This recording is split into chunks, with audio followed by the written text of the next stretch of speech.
അധ്യായം 25. ഷിത്തിമിൽ പാർക്കുമ്പോൾ മൊവാബി സ്ത്രീകളുമായി ഇസ്രായേൽ ജനം വേശ്യാവൃത്തിയിൽ ഏർപ്പെടാൻ തുടങ്ങി. അവർ തങ്ങളുടെ ദേവന്മാരുടെ ബലികൾക്ക് ഇസ്രായേൽക്കാരെ ക്ഷണിച്ചു. അവർ അവരോട് ചേർന്ന് ഭക്ഷിക്കുകയും ദേവന്മാരെ ആരാധിക്കുകയും ചെയ്തു. അങ്ങനെ ഇസ്രായേൽ പെയോറിലെ ബാലിന് സേവ ചെയ്തു. അവർക്കെതിരെ കർത്താവിൻ്റെ കോപം ജ്വലിച്ചു. അവിടുന്ന് മോശയോട് അരുളി ചെയ്തു, ജനത്തിൻ്റെ തലവന്മാരെ പിടിച്ച് കർത്താവിൻ്റെ മുമ്പാകെ പരസ്യമായി തൂക്കിലിടുക. കർത്താവിൻ്റെ ഉഗ്രകോപം ജനങ്ങളിൽ നിന്ന് മാറിപ്പോകട്ടെ.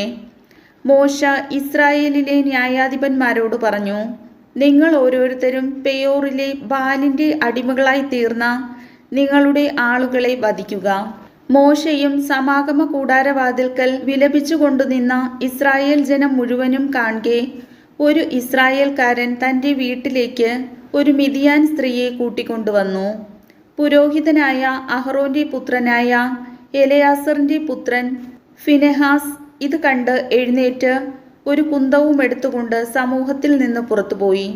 ആ ഇസ്രായേലിയന്റെ പുറകെ അവൻ അകത്ത് ചെന്ന് അവരിരുവരുടെയും ഇസ്രായേലിന്റെയും സ്ത്രീയുടെയും ഉദരം തുളഞ്ഞു കടക്കും വിധം കുത്തി.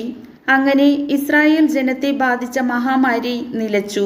മഹാമാരി കൊണ്ട് മരണമടഞ്ഞവർ 24,000 പേരാണ്. കർത്താവ് മോശയോട് അരുളി ചെയ്തു, പുരോഹിതനായ അഹ്റോന്റെ പുത്രനായ എലയാസറിന്റെ മകൻ ഫിനെഹാസ് ഇസ്രായേൽ ജനത്തിന്റെ ഇടയിൽ എൻ്റെ തീക്ഷ്ണതയ്ക്കൊത്തവണ്ണം പ്രവർത്തിച്ച് എൻ്റെ ക്രോധം അവരിൽ നിന്ന് അകറ്റിയിരിക്കുന്നു. അതിനാൽ കോപം ജ്വലിച്ച് ഞാൻ അവരെ സംഹരിച്ചില്ല. ആകയാൽ അവനുമായി ഞാൻ സമാധാനത്തിൻ്റെ ഉടമ്പടി സ്ഥാപിക്കുന്നു. അത് അവനും അവനുശേഷം അവൻ്റെ സന്തതികൾക്കും നിത്യപൗരോഹിത്യത്തിൻ്റെ ഉടമ്പടിയായിരിക്കും.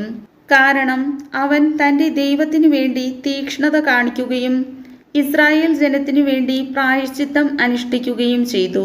മിദിയാൻകാരിയോടൊപ്പം വധിക്കപ്പെട്ട ഇസ്രായേലിയൻ ഷിമെയോൻ ഗോത്രത്തിൽപ്പെട്ട ഒരു കുടുംബത്തലവനായ സാലുവിൻ്റെ മകൻ സിമ്രിയാണ്. കൊല്ലപ്പെട്ട മിദിയാൻകാരി മിദിയാൻ വംശത്തിൽപ്പെട്ട ഒരു കുടുംബത്തലവനായ സൂറിൻ്റെ മകൾ കൊസ്ബിയാകുന്നു. കർത്താവ് മോശയോട് അരുളി ചെയ്തു, മിദിയാന്യരെ ആക്രമിച്ച് നിശേഷം സംഹരിക്കുക.